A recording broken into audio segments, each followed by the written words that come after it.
We now recognize members of the public who have signed up to provide comment as stipulated with policy 903. When your name is called, please approach the podium, state your name, confirm you're a resident or taxpayer of the district, topic of the discussion for the record. Please direct your comment to the board as a whole, not to an individual. We ask that you limit your comment to 5 minutes or less. The privilege to speak may be interrupted, revoked, or a recess of the meeting may be called by the chair if the speaker does not observe reasonable decorum and orderly conduct. Thank you. Ms. Johnson is up first.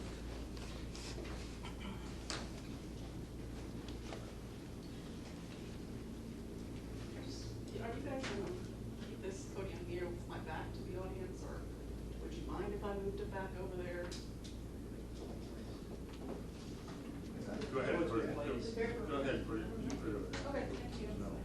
I just don't like having my back to people. I really appreciate that. Thank you. We're gonna knock some of the rust off.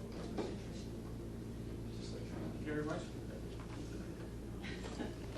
Okay, first, I'd like to acknowledge and share my thoughts with the family of Dr. Lamb, the 8th grade science teacher that passed away.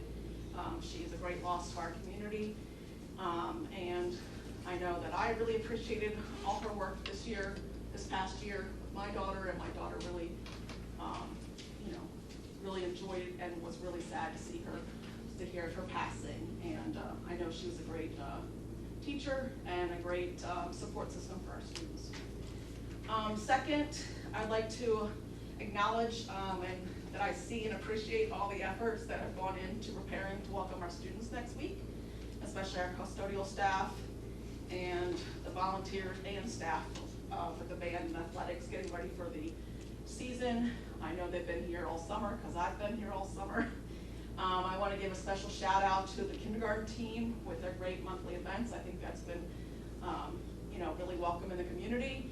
I really thought it was great that they they really stepped up and went out into the community and didn't say just meet me here. They said I'll go to where the community is and meet you all at the carnival. So they were at the carnival every day last week, and I think that's amazing. I wish that maybe the school board would follow that lead and connect with the community and like the kindergarten team does and like Mayor Jen does, really connect with the community and really hear from the community where they are instead of expecting people to come here because they have other conflicts.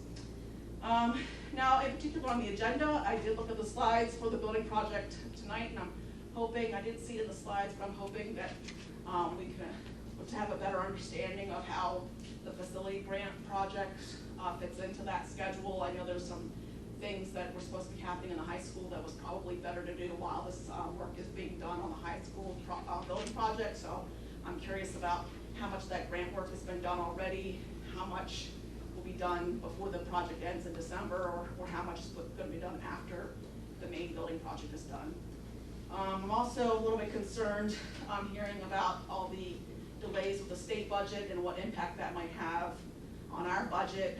I know that deficits are built into the, unfortunately already built into the budget.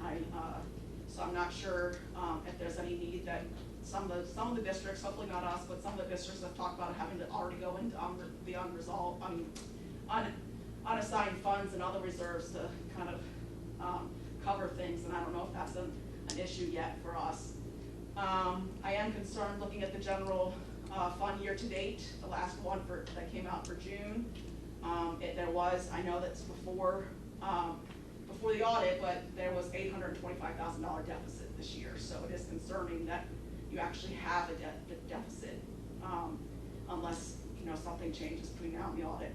And then of course when you passed your budget for next year, or for this year, you budgeted in a $2.5 million deficit. So, these are concerning things when you started with, you come out of last year with a deficit and go into this year with projecting a deficit.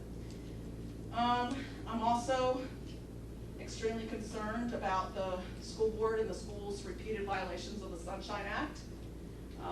Yes, there was a court case. It wasn't heard on merits. It was dismissed on a statute of limitations and procedural error. But that just means that you should be taking this opportunity to correct yourselves before you end up back in court. But instead, You continue to blatantly show blatant disregard for open government and just excessive and unnecessary attempts to limit public participation and transparency, including with the right to know law.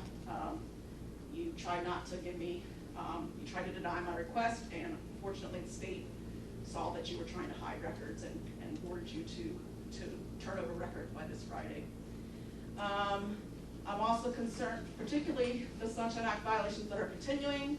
I just want to remind you that every person attending a meeting here has the right to use recording devices to record all the proceedings.